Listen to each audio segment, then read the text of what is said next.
S'extraire d'une ultra-dépendance des médicaments fabriqués à l'étranger était l'objectif visé par le chef de l'État, Ali Bongo Ondimba. La santé pharmaceutique, située à 27 km de Libreville, dans la zone économique spéciale d'Ongkok, fait face aujourd'hui à un dilemme.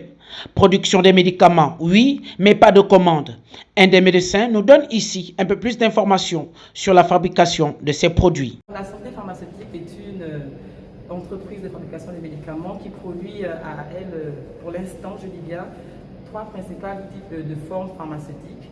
Voilà, nous avons les pommades et les crèmes, les sirops, et nous avons aussi les comprimés et les gélules. On les subdivise en trois types de formes pharmaceutiques. Nous produisons par jour, lorsque nous lançons la production, en termes de comprimés, nous avons 2 millions par jour de comprimés qu'on peut produire. En termes de sirop, nous produisons 150 000 sirops par jour. Voilà, en termes de pommades et de crèmes, c'est 100 000 pommades et crèmes que l'on peut produire.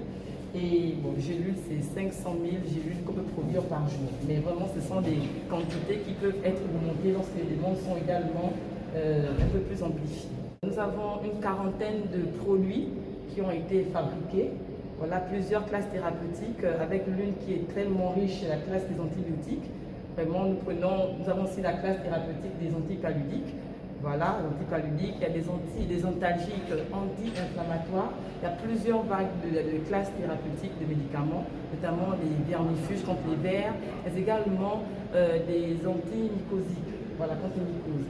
Vraiment, les produits sont fabriqués, les produits sont faits, ils sont en entrepôt, ils sont en très grande quantité. Ce que nous attendons vraiment, c'est que les commandes se fassent en masse afin que nous puissions permettre à la population gabonaise de rentrer vraiment en possession des médicaments très efficaces, fabriqués au Gabon, du Made in Gabon, de bonne qualité.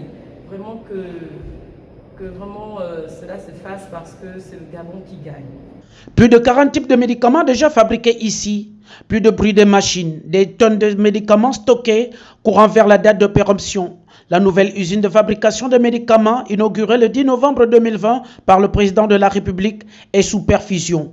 Jean-Claude Affa, président de l'association Santé pour tous, lance un cri d'alarme aux autorités compétentes.